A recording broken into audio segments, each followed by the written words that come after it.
Hola, ¿se escucha bien por ahí? ¿Vale? Ok. Bueno, yo soy David, como bien dijo mi compañero, y vengo a presentar Física de lo Absurdo. Mi idea era hacer una ponencia que se pudiera entender más o menos bien a todos los niveles, ya sea estar en primero, en segundo, tercero, cuarto, y trataba de responder a algunas preguntas que a priori puedan parecer absurdas, pero que puedan esconder física interesante detrás. Entonces, lo primero que se me viene a la cabeza cuando pienso en una pregunta absurda y que seguro que todos nos hemos preguntado alguna vez es ¿por qué cuando soplamos sale frío y cuando soplamos sale caliente?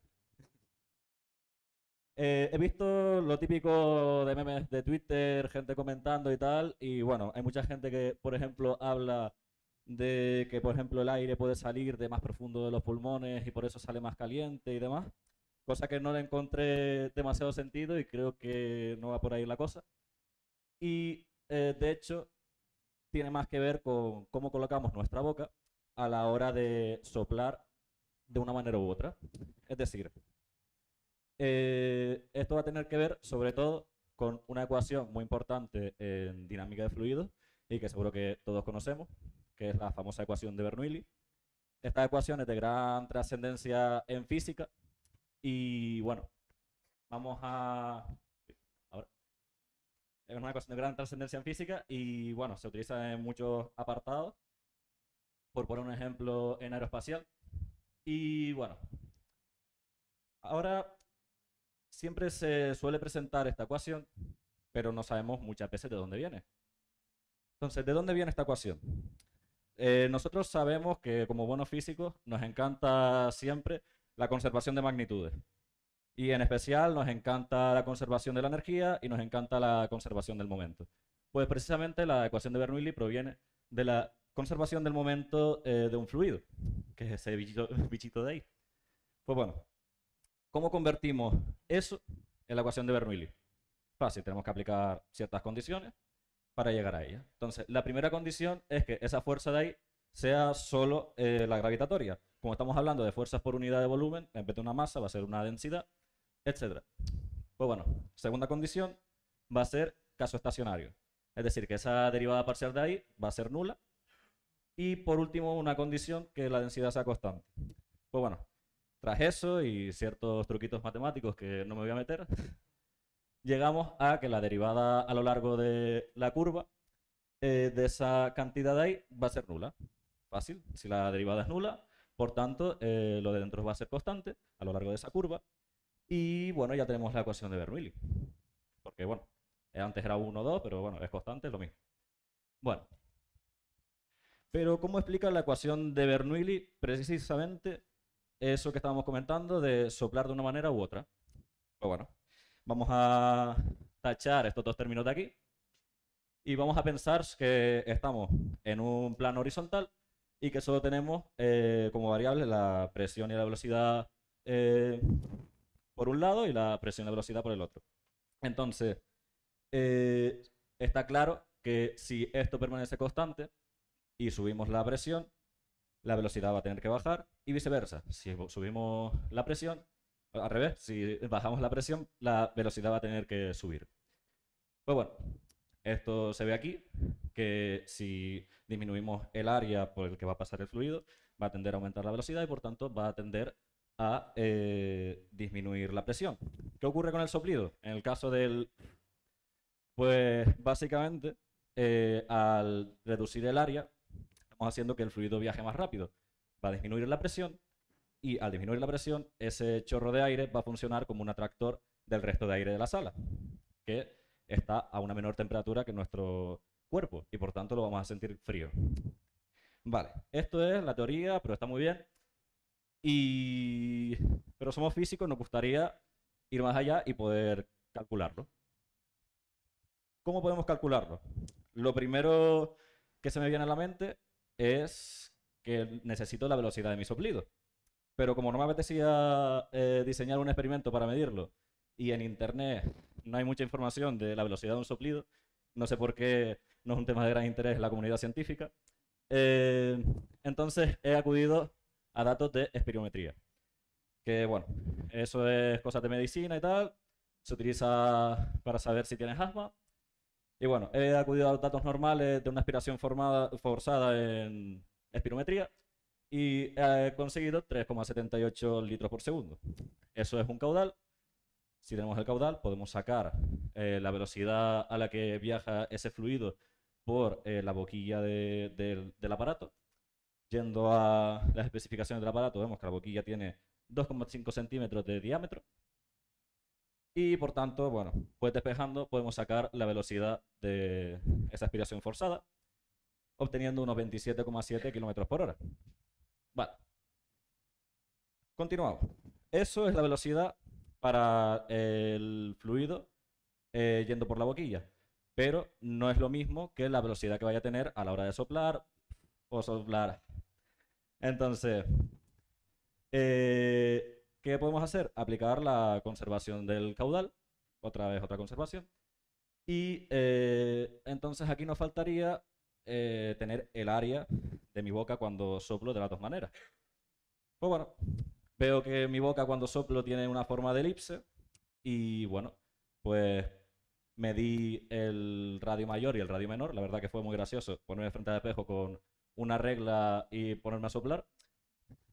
Pero bueno, tras hacerlo, conseguí radio menor de 3 milímetros y mayor de 9 milímetros en el caso del y en el caso del pues 3 centímetros y 5,3 centímetros.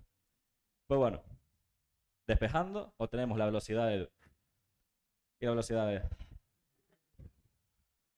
y conseguimos 160 kilómetros por hora y unos 2,7 kilómetros por hora.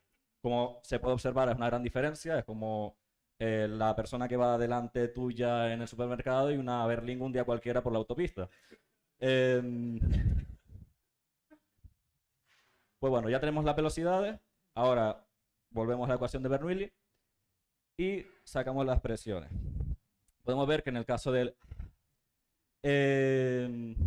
tenemos prácticamente una atmósfera, es decir, que el aire no se ha perturbado casi nada. Y bueno, pues la temperatura que vamos a sentir va a ser exactamente la misma que nuestra temperatura corporal. Por tanto, lo vamos a sentir caliente, a unos 37 grados centígrados. ¿Qué pasa con la presión del...? Pues que obtenemos 0,98 atmósferas. Que bueno, ya es una perturbación que se puede notar y que bueno, calcularemos más adelante.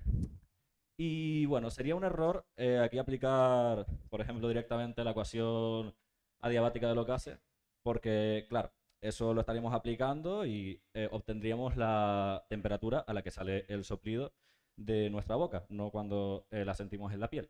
Entonces, esa temperatura sí va a bajar, pero no va a ser lo suficiente, y bajará de 37 a 36 grados. Y bueno, eso se puede comprobar simplemente si soplamos y acercamos el dedo, vemos que igualmente el aire lo vamos a notar caliente con el dedo cerca de la boca. Entonces, ¿qué podemos hacer? Pues bueno, esto es una perturbación y se me ocurre pensar en aplicar un análisis de perturbaciones parecido al que se utiliza, de hecho, en mecánica de fluidos y que se utiliza mucho sobre todo en ondas de presión. Pues bueno, hacemos el análisis perturbativo, como dije. Hemos partido de la ecuación adiabática. No voy a entrar en muchos detalles. Y obtenemos esta expresión de aquí.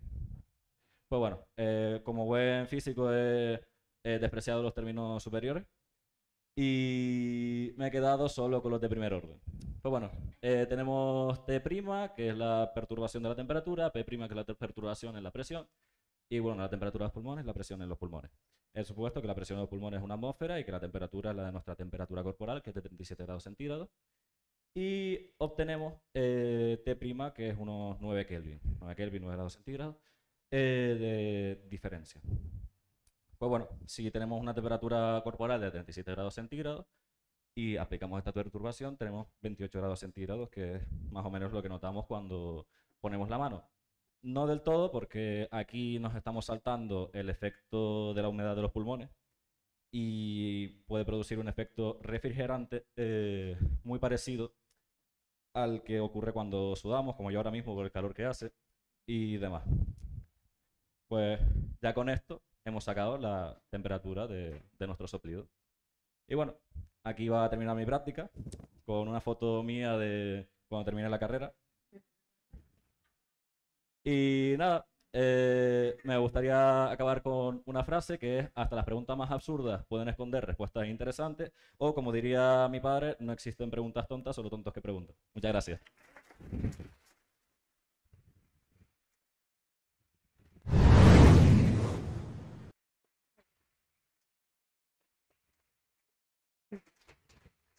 Muchas gracias, David. Ahora damos paso a la ronda de preguntas, si alguien tiene alguna pregunta que hacerle.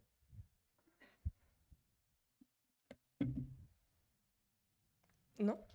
¿Todo claro? Ah, mira.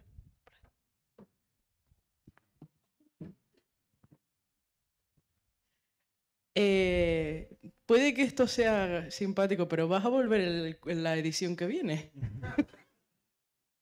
No lo sé todavía, pero bueno, se intentará. No me lo pienso perder. ¿Alguna más? Ah, mira.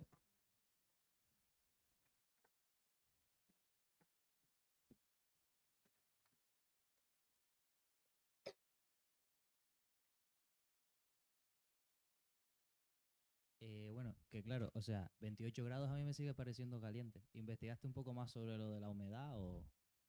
Vale, la humedad, vale, el problema con eso, porque también lo tuve en cuenta, yo por ejemplo he utilizado la densidad del aire, el aire seco. Entonces, o sea, los pulmones están húmedos y por tanto habría que aplicar una densidad que no va a ser del todo constante, habría que ver la humedad relativa de los pulmones, y de hecho la densidad va a decaer con, si no recuerdo mal, con esa humedad relativa.